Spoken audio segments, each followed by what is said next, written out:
Okay. Here we go.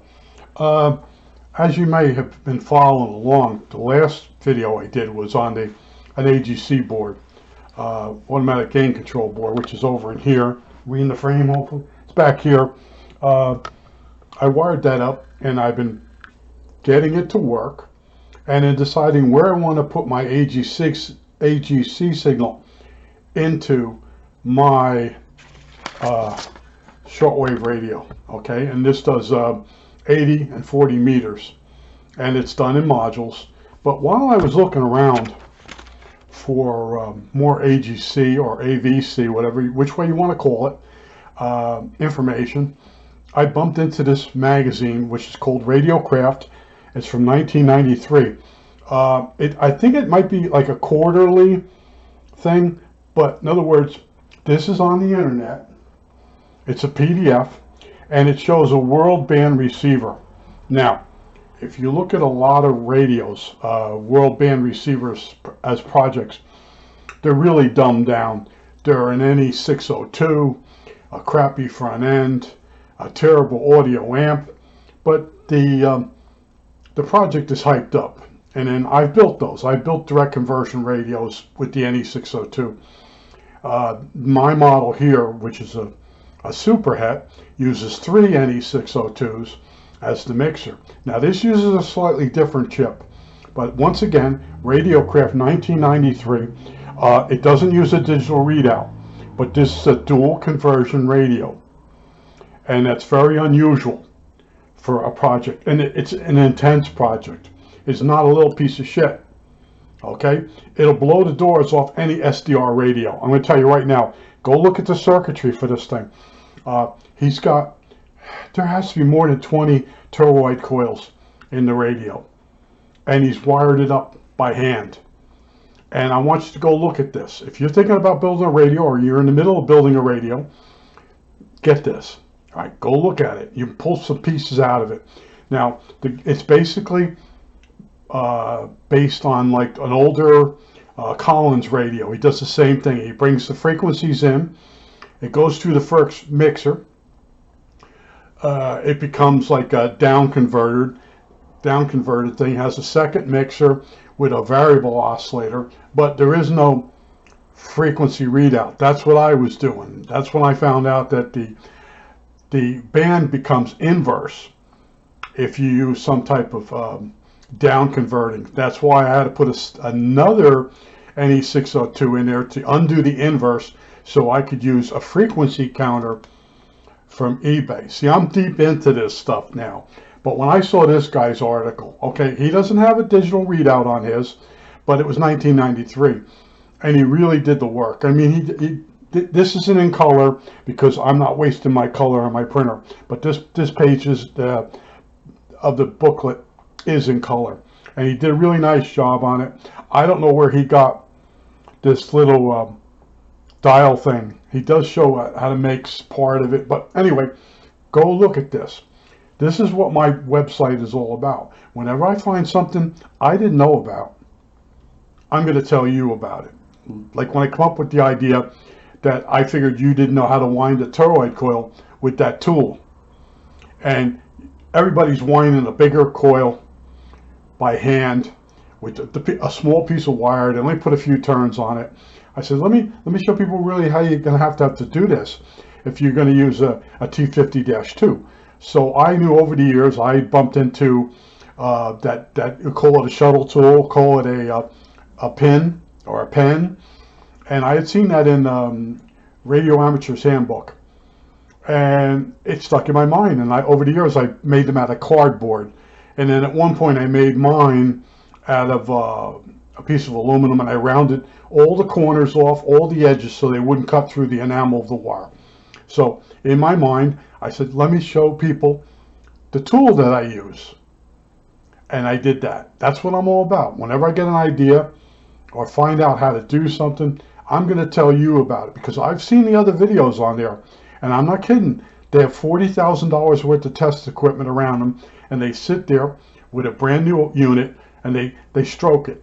This does so many this megahertz to megahertz, and it was made from 1957. You know, $40,000 worth of equipment, and they never tell you anything new.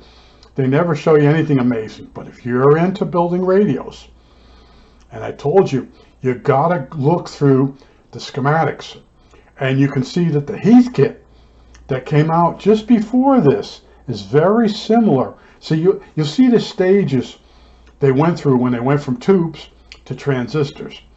And then little by little, they dumb stuff down because the public is stupid.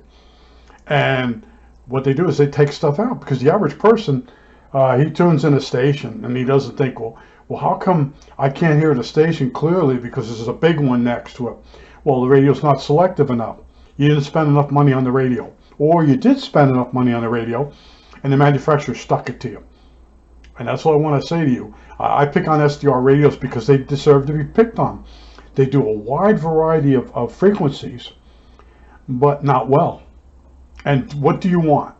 Is that what you want? Buy an SDR radio then. And the worst thing was, you know, they recommend these stupid videos to me.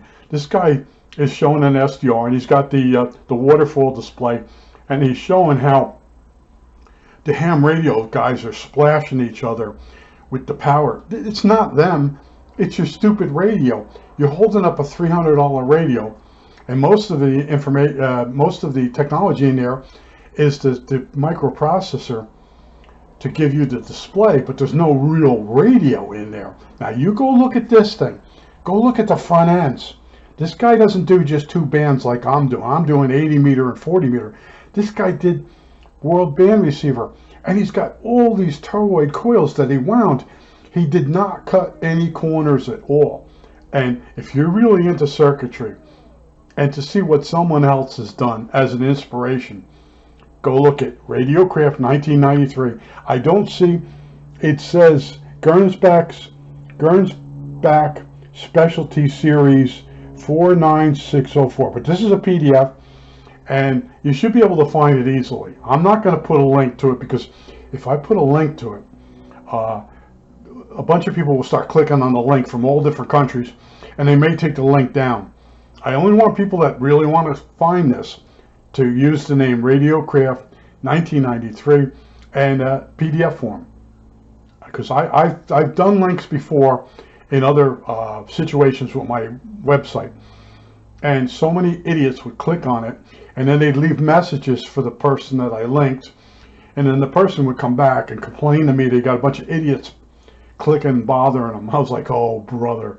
But anyway, go look at this one if you're into radios, you know. And I told you, I built an entire circuit board just to do AVC, which is also can be called automatic gain control, and it does the S meter also. I got that circuit board all wired up, got it all tested out, and now it's a matter of where do I want to inject my voltage to control the front end. Now I tried on my FET. I tried a couple trick ways. My FET on my front end, which is over here. This is my front end board. Am I in the frame here? Anyway, this front end board is amplified. It can tune between 3 megacycles and past 40 meters. Yeah, from 3 megacycles to 8 megacycles. It's tunable, and it's pretty interesting, and it's amplified, and that goes over to my mixers. The other thing I wanted to also say is it's summertime, and you got a lot of static crashes. A lot of the ham radio operators are not on. There's very few countries on shortwave anymore. So in other words, when I do fire this up at night, it's very disappointing. But I enjoy the circuitry, and when I saw this, I said, that guy really did his work. Now he could have copied some of the Heath kit stuff. Go look at the Heath kit shortwave radio. There's two models with digital readout, and one of them is a big disappointment.